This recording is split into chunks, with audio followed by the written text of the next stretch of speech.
Shalom Bapak Saudara yang terkasih, selamat datang kembali di channel YouTube Firman Tuhan, sebuah channel yang menyediakan bahan perenungan akan kebenaran firman Tuhan. Saya sungguh percaya apabila kita merenungkan kebenaran firman Tuhan, maka akan menciptakan iman dalam kehidupan kita. Saya mengucapkan selamat datang kepada Bapak Saudara yang baru bergabung di channel ini. Mari kita bersama-sama bertumbuh melalui kebenaran firman Tuhan. Bapak Saudara yang terkasih, apabila ada mesbah-mesbah doa dalam sebuah keluarga, maka saya percaya akan banyak keluarga dipulihkan dan banyak pribadi yang akan menjadi ciptaan baru. Dan tentunya hidupnya akan menjadi berkat dan tetap merasakan damai sejahtera Allah yang tiada tara tersebut. Bapak Saudara yang terkasih, kebenaran firman Tuhan pada kesempatan ini berjudul Tempat Pembentukan, yang terambil di dalam 1 Raja-Raja pasal 17 ayat 1-7. Demikian kebenaran firman Tuhan. Lalu berkatalah Elia orang Tisbe dari Tisbe Gilead kepada Ahab, "Demi Tuhan yang hidup, Allah Israel yang kulayani, sesungguhnya tidak akan ada embun atau hujan pada tahun-tahun ini, kecuali kalau kukatakan." Kemudian datanglah firman Tuhan kepadanya, "Pergilah dari sini, berjalanlah ke timur dan bersembunyilah di tepi sungai Kerit di sebelah timur sungai Yordan. Engkau dapat minum dari sungai itu, dan burung-burung gagak telah kuperintahkan untuk memberi makan engkau di sana." Lalu ia pergi dan ia melakukan seperti firman Tuhan. Ia pergi dan diam di tepi sungai Kerit di sebelah timur sungai Yordan. Ayat yang ke-6. Pada waktu pagi dan petang, burung-burung gagak membawa roti dan daging kepadanya, dan ia minum dari sungai itu. Ayat yang ke-7. Tetapi sesudah beberapa waktu sungai itu menjadi kering, sebab hujan tiada turun di negeri itu. Amin. Bapak Saudara yang terkasih, kita coba untuk merenungkan kebenaran firman Tuhan yang baru saja kita baca. Kerit merupakan nama sebuah sungai. Mungkin nama ini agak asing di telinga kita, namun tidak asing bagi Elia. Di tempat inilah Allah sedang mempersiapkan seorang hamba yang memiliki jiwa kepahlawanan yang mengubah jalannya sejarah. Allah sedang mempersiapkan hambanya untuk sebuah misi yang besar bagi kerajaannya. Pesan rohani apakah yang dikumandangkan oleh Allah dari panggilan Elia di sungai Kerit? Pesan rohani yang pertama ialah pembentukan. Pesan pertama ini didasari oleh kebenaran firman Tuhan di dalam 1 Raja-Raja pasal 17 ayat 1-3.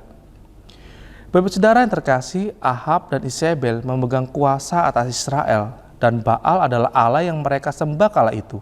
Di tengah-tengah gelap pekatnya spiritual Israel, Elia seperti sebuah meteor yang melesat memberi terang. Ia memperkenalkan dirinya, Elia, Tuhan adalah Allahku.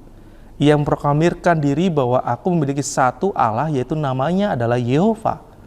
Dialah satu-satu Allah yang kulayani, dikatakan. Dan dia dengan keberanian mengumumkan mengenai penghukuman Tuhan, bahwa tidak akan ada embun dan hujan. Sungguh, Allah telah memilih orang-orang khusus untuk sebuah tugas yang sulit. Bapak Saudara yang terkasih, sehabis bernubuat, Allah membawa Elia ke sungai Kerit.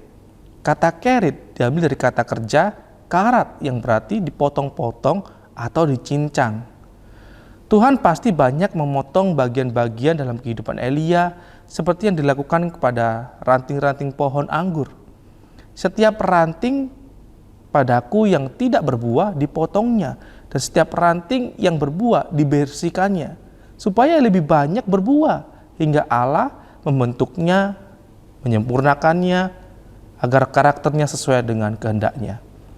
Bapak Saudara yang terkasih, adalah sesuatu yang mustahil bahwa Allah memberkati seseorang dengan limpahnya, kecuali dia telah membentuk orang tersebut dengan luar biasa. Bapak Saudara yang terkasih, detasemen Jala Mangkara atau dikenal dengan nama Denjaka adalah sebuah detasemen khusus marinir Angkatan Laut Tentara Nasional Indonesia.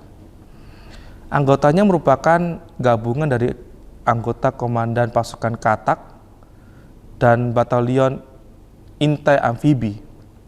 Anggota Denjaka dididik di Bumi Marinir Cilandak dan harus menyelesaikan suatu pendidikan penanggulangan teror aspek laut. Denjaka memiliki tugas pokok membina kemampuan anti teror dan anti sabotase di laut dan di daerah pantai serta kemampuan lainnya. Mereka dikenal sangat tangguh di medan operasi. Kemampuan Denjaka tak hanya dapat bertempur tapi juga berperan sebagai satuan intelijen tempur yang handal.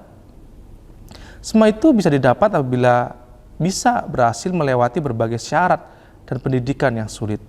Tetapi hasilnya wow banget, Indonesia memiliki pasukan elit. Saudara yang terkasih, tanpa disadari kita kadang terkena sindrom seharusnya aku ada di istana untuk bernubuat. Mengapa aku berada di Sungai Kerit? Seharusnya aku berada di bawah sorot lampu kerajaan. Mengapa aku berada di tempat kekelaman? Seharusnya aku terkenal, mengapa aku sendiri dalam sunyi? Seharusnya sekarang bekerja, mengapa aku di PHK? Seharusnya aku, dan lain-lain. Saudara yang terkasih, dalam hidup kita, Tuhan bisa menemui bagian-bagian yang tidak berbuah. Maka Tuhan memotong atau mengeratnya. Dan bagian-bagian yang berbuah, maka Tuhan akan membersihkannya supaya lebih banyak lagi buahnya. Allah sedang memproses karakter hambanya dan menyempurnakannya. Tentu dengan tangannya yang ajaib. Allah kita seorang penjunan yang membentuk bejana sesuai dengan kehendak Tuhan. Marilah kita taat menjalaninya. Pilihan Allah kepada kita tidak pernah salah dan metodenya seringkali mengejutkan kita. Allah yang memanggil dan memilih kita, Allah juga yang akan membentuknya hingga sempurna. Pesan rohani yang kedua ialah penantian. Terambil di dalam 1 Raja-Raja pasal 17 ayat 5. Bapak saudara yang terkasih, menanti adalah sebuah kata yang perlu kita hindari. Kita memiliki kecenderungan untuk tidak sabar dan juga mencari jalan pintas. Saat kita menanti, kita diperhadapkan dengan kejemuan dan ketidaksabaran. Namun menanti merupakan cara yang dipakai oleh Allah untuk memberkati kita. Sebagaimana Mazmur pasal 37 ayat 9 berbunyi, orang-orang yang menanti-nantikan Tuhan akan mewarisi negeri. Saudara yang terkasih, Allah tidak segera membawa Elia ke istana untuk menyerukan bahwa Allah adalah satu-satunya Allah yang layak disembah di Israel. Namun ia membawanya ke Sungai Kerit dan di sanalah Elia berdiam dalam kesendirian selama beberapa waktu. Waktu yang dihabiskan untuk sebuah pelatihan yang lama dan ujian yang sulit tersebut dibutuhkan dalam kurikulum pembangunan karakter Allah. Di Sungai Kerit, Elia sedang menanti-nantikan di kaki Tuhan. Apakah Bapak Saudara saat ini sedang berada di tempat pembentukan dan dalam proses penantian? Penantian orang percaya selalu mengarah kepada pengharapan. Bapak Saudara yang terkasih, dalam Kamus Umum Bahasa Indonesia, arti kata diam ialah tidak berbunyi, tidak bergerak dalam waktu yang lama. Jadi hampir 3,5 tahun Elia yang perkasa terbakar panasnya sengatan matahari dari pegunungan Tisbe Gilead, diam dan menanti Tuhan berbicara atasnya. Bapak saudara yang terkasih, sesungguhnya orang-orang luar biasa Allah adalah orang-orang yang lemah. Semua itu karena kemurahan kuasa dan kekuatannya dalam kehidupan setiap orang percaya yang dipilih dan dipanggilnya, maka menjadi luar biasa. Bapak saudara yang terkasih, jika kita melihat peristiwa hidup beberapa orang terkemuka yang harus melalui fase penantian yang begitu sulit dalam hidup mereka, seperti Washington yang harus diam dan menanti di kaki Tuhan meskipun ia terlalu sering terbenam dalam dinginnya salju di lembah Forge. Abraham harus menanti dalam situasi hidup yang miskin dan hina. Martin Luther King harus menanti dalam situasi diskriminasi karena warna kulitnya, dan mereka adalah orang-orang yang setia menanti waktu Tuhan. Di dalam Alkitab, seperti Musa menanti waktu Allah di padang gurun selama 40 tahun, Daud menanti waktu Tuhan dan sebagai seorang pelarian sebelum ia menjadi raja. Yohanes menanti waktu Tuhan di padang belantara sebelum mengumandangkan bahwa Mesias telah datang. Dan Paulus menanti waktu Tuhan di padang Arab sebelum ia diutus menjadi rasul bagi bangsa-bangsa non-Yahudi.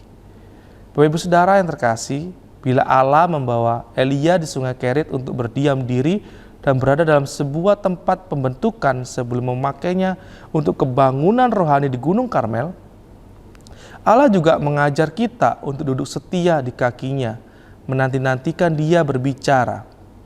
Orang-orang yang menanti-nantikan Tuhan mendapatkan kekuatan baru. Mereka seumpama raja wali yang naik terbang tinggi dengan kekuatan sayapnya. Mereka berlari dan tidak menjadi lesu, dan mereka berjalan dan tidak menjadi lelah.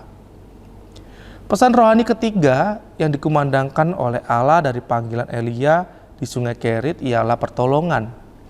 Pesan rohani ini dasari oleh kebenaran firman Tuhan dalam 1 Raja-Raja pasal 17 ayat 4, 6, dan 7. Bapak Saudara yang terkasih, perasaan kita sebagai manusia mengatakan bahwa sekali Bapa Surgawi kita yang setia memberikan air, Dia tidak akan mengambilnya.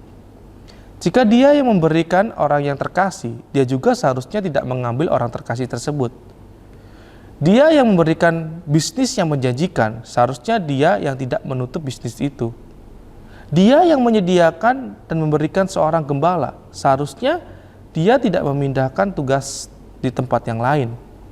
Dia yang memberi pertolongan, seharusnya Dia tidak mengambilnya. Bapak Saudara yang terkasih, ketika kita berada di tempat yang berat, kecenderungan kita merasa ditinggalkan, kita merasa marah dan berpikir, bagaimana Allah melupakan saya? Kita harus mempercayai Allah di segala waktu. Kita tidak hanya tetap percaya akan rencana-rencana Allah, tentu juga kita harus percaya dengan pemilihan Allah dalam kehidupan kita. Artinya kita mau percaya terhadap rencana-rencananya dan juga pemilihan waktunya dalam hidup kita. Yang terpenting adalah iman untuk tetap percaya bahwa tangan Allah yang penuh kuasa itu suatu saat akan terulur untuk menolong kita. Saudara yang terkasih, selama 3,5 tahun Allah menyediakan air segar dari Sungai Kerit dan mengirim roti melalui burung gagak kepada Elia. Tetapi sesudah beberapa waktu, sungai itu menjadi kering.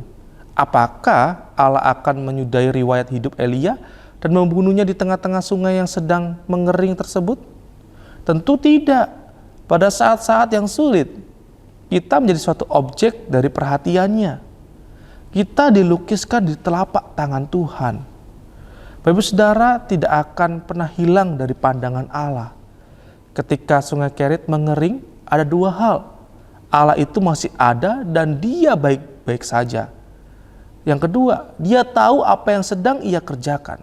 Sungai Kerit mengering, namun Tuhan sudah mempersiapkan janda Sarfat untuk menghidupinya. Pemeliharaan Allah itu sungguh sempurna. Oleh karena itu, marilah kita jangan berhenti mengucap syukur.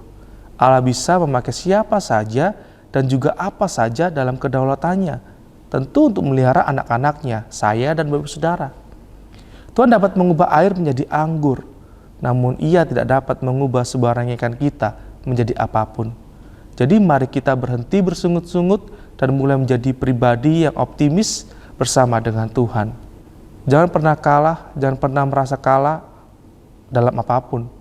Bila Allah memanggil Elia, membentuknya dan memeliharanya, bukankah Allah yang sama yang kita percayai dan yang kita layani adalah Allah yang tetap setia dan masih melakukan hal yang sama dalam hidup kita? Apakah Bapak Saudara bisa mengimani renungan pada kesempatan ini? Meskipun saat ini Bapak Saudara sedang berada dalam tempat-tempat pembentukan, itu adalah cara Allah untuk memotong bagian-bagian dalam hidup kita yang tidak berkenan di hadapannya. Tidak perlu takut, tidak perlu khawatir, seolah-olah tidak ada sungai yang memberi kita kehidupan. Tetapi ketika kita berada di tempat pembentukan Allah, Ia akan mencukupkan dan memelihara kehidupan kita. Yang terpenting, kita mau dibentuk oleh Tuhan, akan menjadi pribadi yang berkenan di hadapan Tuhan. Mari kita berdoa. Tuhan, kami sungguh bersyukur untuk kebenaran firman Tuhan pada kesempatan ini. Seringkali kami tidak ingin berada dalam zona yang tidak menyenangkan ya Tuhan. Kecenderungan kami ingin berada di zona nyaman. Tapi biarlah pada kesempatan ini kami sadar saat ini mungkin kami dibentuk oleh Tuhan di tempat kami masing-masing. Tetapi biarlah Tuhan menolong kami, beri kekuatan kepada kami ketika dalam proses pembentukan itu. Biar kami tetap fokus dengan tujuan hidup kami sesuai dengan kehendak Tuhan, dan biarlah kami tetap memiliki gairah untuk mengiringi Tuhan sampai kami menutup mata. Tuhan tolong kami, bentuk kami semakin lebih baik lagi menjadi bejana-bejana tanah liat yang berkenan di hadapan Tuhan. Kami serahkan hidup kami ke dalam tangan-Mu, kami ingin bertumbuh, kami ingin semakin serupa dengan Tuhan, dan pada akhirnya hidup kami bisa menyenangkan hati Tuhan. Terima kasih Tuhan, haleluya, amin. Bapak Saudara yang terkasih, mari kita terus merenungkan kebenaran firman Tuhan, membangun mesbah-mesbah doa di setiap keluarga-keluarga yang ada. Dan biarlah keluarga-keluarga yang ada ini dipulihkan oleh Tuhan dari hari ke hari. Banyak suami dan istri akan menjadi berkat. Keturunan-keturunan generasi-generasi diberkati Tuhan. Masa depannya cerah. Sebab ada mesbah-mesbah doa menghidupi kebenaran firman Tuhan. Saya mengucapkan terima kasih kepada Bapak Saudara yang sudah mendukung channel ini. Kiranya channel ini semakin besar, menjadi berkat untuk banyak jiwa-jiwa yang bisa menikmati kebenaran firman Tuhan. Tuhan Yesus memberkati kita. Shalom.